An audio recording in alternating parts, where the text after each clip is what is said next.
Hello, this is Uncle Mikey here, Whiskey Delta Zero, Oscar Mike. I am back on my Fort Snelling thing. It is cold, it is winter, it is November, no, excuse me, it is the 1st of December, actually. And I'm back at Fort Snelling for the first time in a few weeks, first time I've had any chance, because it's been a while, and because I can't let the fact that it is cold stop me from going out if I'm going to be a portable operator. I've got to learn how to operate like this. Now, last winter was when I started. Last winter was when I got licensed, but last winter was a lot more mild than this winter is already turning out to be. I had plenty of days above freezing in the wintertime last year, and this year it is already like today's high is going to be in the 20s. Fahrenheit, for those of you, if anyone, watching from Europe. So it's a little nippy. In fact, it was flurrying earlier today, even though it was sunny, and that effect is always actually kind of pretty. It winds up kind of being like a glitter factory exploded somewhere nearby, and it's very sparkly. So why am I here? I'm here because I want to operate. I'm here because it's been a little while. I'm here because when I travel east this winter for my usual holiday trip to visit my family, I intend to find places to operate, and, you know, it's going to be chilly. I got to learn how to do it. So I'm in the car where, thanks to the sun and the, reasonable insulation of the car, it's not too bad. I'll turn on the car if I have to run the heat for a little bit, but right now that hasn't seemed necessary. And I also have, where is it? Oh, here it is. I've also got this hat. I overheat in this hat all the time, by the way. This hat is something else, which is why I'm not wearing it right now. But I've got that hat. And outside, I've got the SS-25 set up as something kind of like a Ribicoff antenna. It is on a Chameleon Hybrid Mini. I actually got the Mini, which I don't need today because I'm only running 20 watts because I've got the G90 out. Getting ahead of myself. So I'm on the SS-25. I've got radials spread out, not as well as one might prefer, but that's the downside to operating exactly where I'm operating, is it's a little hard to spraddle out the radials and get a really good field going, but it seems to be working. I've done some FT8 already. I got a QSO. I'm going to tune around the bands on FT8 a bit to see how the antenna is working, and then I'm going to, I don't know what I'm going to do yet. I am leaning towards doing some voice, but I also brought along my key. It's not plugged in right now. I brought along my key. I have not yet made an actual QSO with Morse code. And I'm at the point where if I don't start learning practically by trying to do it, I'm probably never going to really advance, which means even though I'm not confident in my ability to head copy right now, I kind of need to just do it. I kind of need to just try. And fortunately, it is possible for me to reach out to the Ham Radio Crash Course Discord or the LICW Discord and say, hey, who wants to be gentle with me and be my first CW QSO? And not just take some rando who's going to go full speed at me when he knows I can't do it. The rule, guideline, it's more of a guideline than an actual rule. The guideline is if you hear someone sending slower than you should try to match them. It's a good rule, and a lot of people do follow it, but a lot of people don't. And some of that is that a lot of people are using electronic keyers, and so the speed of keying is set by their radio, and they don't want to change it. They don't want to dial it back just to accommodate some new kid. Other people do the right thing, and in fact, you can go to reversebeacon.net and you can deliberately search for stations that are sending slowly if you want to practice head copy, which I do. But I'm still not very confident in my head copy, so I'm going to do it. I swear I'm going to do it today because I've been procrastinating it. And I might screw it up badly, but I'm going to do it. I may come back later in this video and say, I recorded it and I'm going to use it as an object lesson for myself. And I'm not going to subject you to my ham fist. Which, by the way, that is the most likely etymology of ham. is people being ham-fisted on their keys in the days of wired telegraphy. What else do I have to say? I've got a bunch of stuff to say today. One of the people I follow is a woman called the Poda Babe. She does a lot of CW and Poda, as her moniker suggests. And she's recently come to the conclusion she needs to find a better balance between making videos of being on the air and being on the air, because editing is time consuming. And I have to agree. It's one of my challenges as well. I actually love the process of editing, but it takes a while, and it's hard to get things out in a timely fashion when you do it that way. And it's why it's probably going to be a while before I do a whole activation video again. Although, like if I get to the couple of the places I want to get to when I'm in New Jersey, I might do those just because they're someplace different. Because, like, how many times do you need to see me doing a full activation at Fort Snelling? I don't know that I need to do that often. Maybe occasionally, maybe seasonally. I don't know. We'll see. Point is, I want to keep making videos.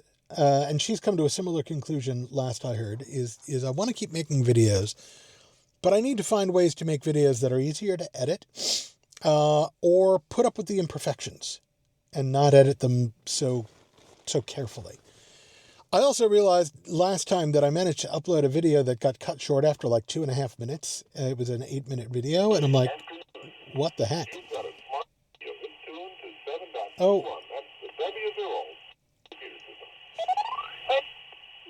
I left my handheld on. Forgot that I'd left it on, actually, and that was the ID of one of the repeaters I'm scanning.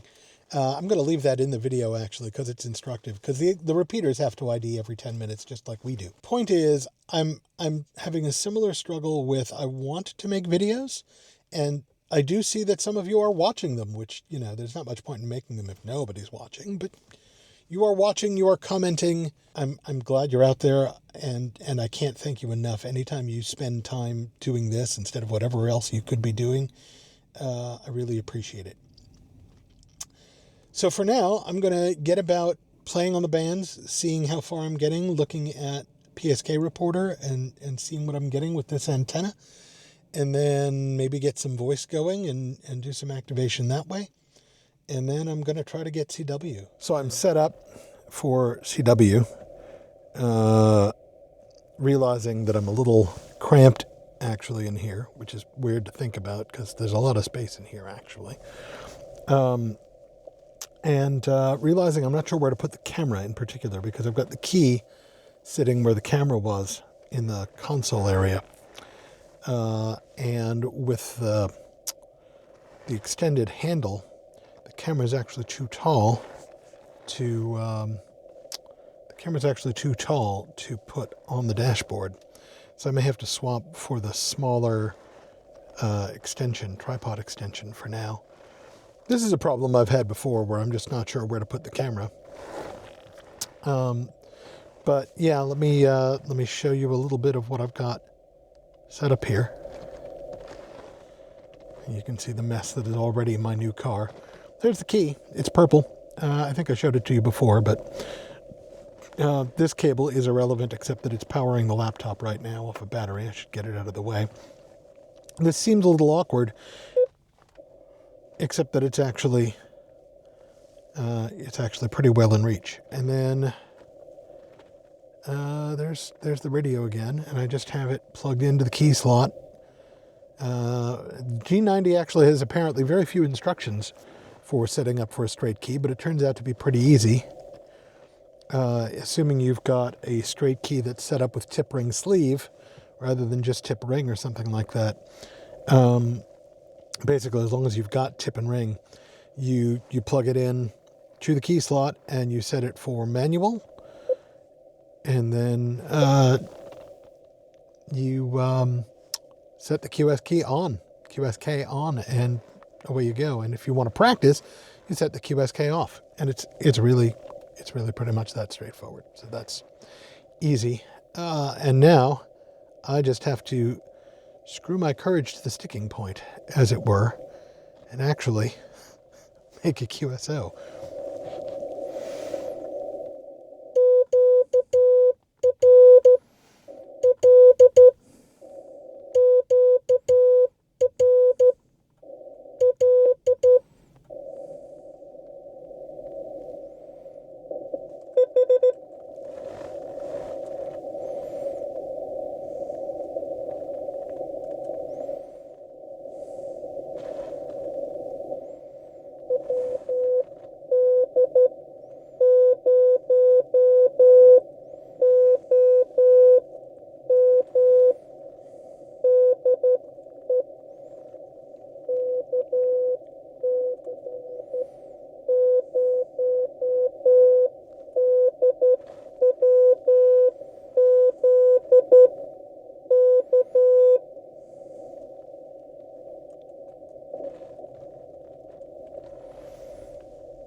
So, I should have actually narrated that, but I was so nervous that I forgot I was even on camera.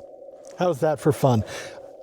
Camera doesn't make me nervous. CW makes me nervous. But I just made a QSO with KC0 WDZ. It was halting. It was a mess. But I made it. He understood me. I understood him. It helps that we were also both on IRC, so we could check each other. But it was a QSO. I have made a QSO on Morse code, and it wasn't a complete disaster. So now I'm going to relax by going voice for a few minutes. I'm losing the light here.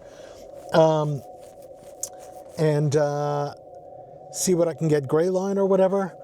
But I did it. I made a CW QSO, and I don't feel horrible about it. I feel pretty good about it. So I don't know if I'm going to make another one today because it's getting cold and all that.